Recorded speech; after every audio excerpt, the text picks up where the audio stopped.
Hora de conversar com Mônica Bergamo. Vocês não sabem, a Mônica foi convidada para a farofa do Valdemar. Recebeu o convite JK. pro Regabof de ontem. Agora, será que ela é RSVP? Do Valdemar? Do Nunes, vai. Do Nunes. O Valdemar não pode encontrar o Bolsonaro, o Megali. Você esqueceu? Que o Alexandre de Moraes disse? É verdade. Peraí que Só tá por ruim. isso que ele não tava lá. Tá bem ruim o som, hein? Vamos ver se... Pronto. Melhorou. E agora? Melhorou. Um pouquinho melhor, mas vamos tentar aumentar aqui. Ô, Mônica, mas e aí? Você foi ou não foi? Não, então, a gente tinha falado sobre essa churrascada. Não fui, mas apurei tudo que aconteceu lá, o Megali. Tá melhor aqui o som? Estão ouvindo? Tá, eu acho. Tá cristalino, mas tá baixo, não tá, não? Acho que agora Mas aí é com a quando gente. Quando ela aproxima... Não é. Isso. Aí é com a gente, Mônica. Tô até colocando aqui, melhor. bem aqui o meu fone, pra...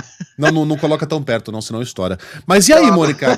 Tá difícil. Que você apurou? O seguinte, Megali, essa churrascada serviu aí para colocar a azeitona da eventual e provável vitória do prefeito Ricardo Nunes na reeleição em São Paulo dentro da empada do ex-presidente Jair Bolsonaro, mas acima de tudo, o Megali, para tentar selar a paz ou acalmar os ânimos, ao menos no campo da direita, que saiu fraturada dessas eleições em São Paulo. A gente, inclusive, explorou bem isso aqui, né, com a entrevista do Malafaia, César Malafaia, por exemplo, chamando o Bolsonaro de porcaria de líder, muitas divisões na direita, e nesse momento, quer dizer, o prefeito está em ampla vantagem em relação ao adversário Guilherme Boulos, não precisa, obviamente, do Bolsonaro para vencer as eleições nesse momento, mas precisou desesperadamente na reta final do primeiro turno, quando ele estava perdendo votos de bolsonaristas em ritmo acelerado para o Pablo Marçal, e o Tarcísio de Freitas precisa do Bolsonaro, Megali,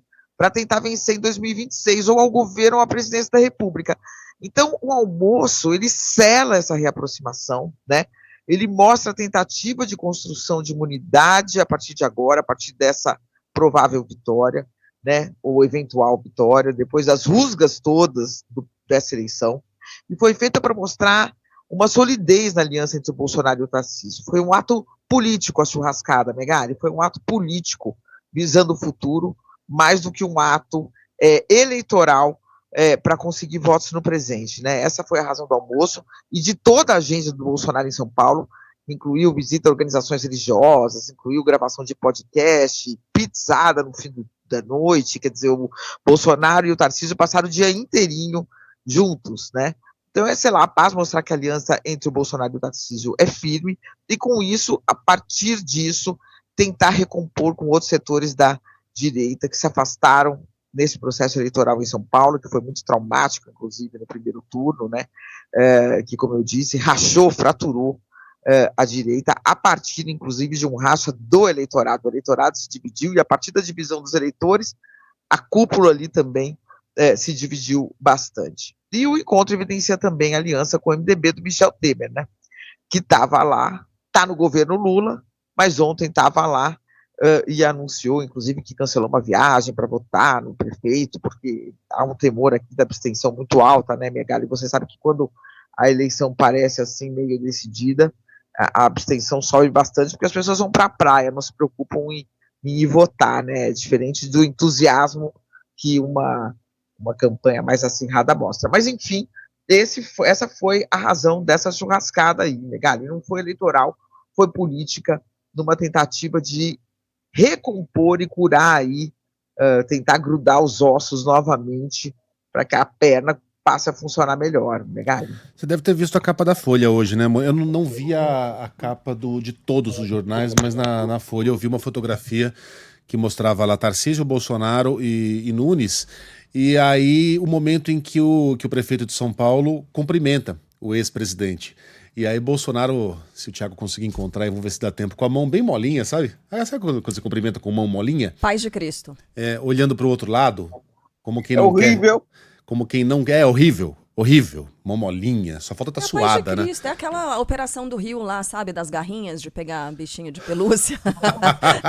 Aquelas máquinas de pegar bichinho, tipo aquilo. Assim, é horrível. Aí ele tá olhando pro outro lado, assim, como quem não... Cumprimentando sem querer cumprimentar. Como é que tá a relação, Mônica? Não sei se você conseguiu apurar a fotografia aí.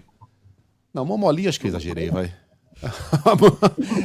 Mas olhando para o outro lado, com aquela boquinha apertadinha, assim, de quem tá querendo falar alguma coisa. Não, a Folha flagrou uma outra situação também, que o Bolsonaro começou a falar de novo mal das urnas eletrônicas, as urnas que vão dar a vitória para os candidatos nesse pleito. E o Ricardo Nunes, naquela situação de fingir que não estava ouvindo.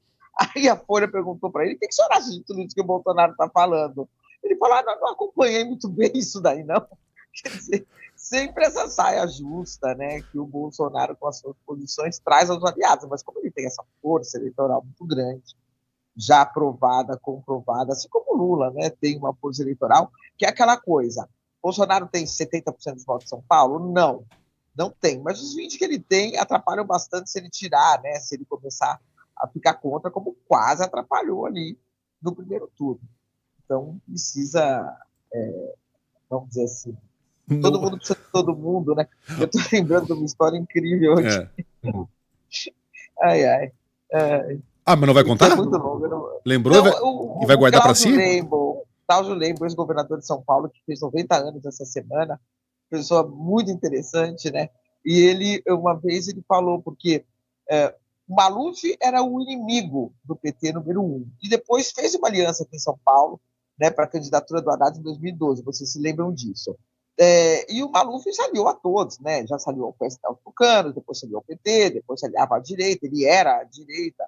E, bom, quando eles chegaram na prefeitura, eles foram atrás de dinheiro do Maluf, quer dizer, já tinham ido atrás antes, de um dinheiro lá que teria sido desviado e a prefeitura estava conseguindo retomar. E aí, quando conseguiram, o Cláudio Lembo falou assim: olha, todo mundo apoiou o Maluf e todo mundo pegou o dinheiro do Maluf. Então ninguém pode falar mal de ninguém aqui, né? Porque todo mundo precisa de todo mundo e todo mundo apoia todo mundo o tempo todo. Então eu me lembro daquele momento que ele falou: ninguém pode falar mal de ninguém, porque todo mundo já foi lá apoiar o Maluf em algum momento, ou recebeu o apoio do Maluf, né? Então, se você falar, o Ricardo Nunes ama o Bolsonaro, se identifica totalmente com o Bolsonaro, não, né? O Bruno Covas, que era o prefeito aqui de São Paulo, que o Ricardo Nunes era o vice dele, o Bruno Covas criticava o Bolsonaro até não mais poder, né? Dizia que São Paulo ia ser a capital da cultura, a capital da vacina, a capital que se ia contrapor ao bolsonarismo, né? E no fim fizeram essa aliança aí de conveniência, mas que aponta para o futuro também, em torno da figura do Tarcísio de Freitas, né, cara?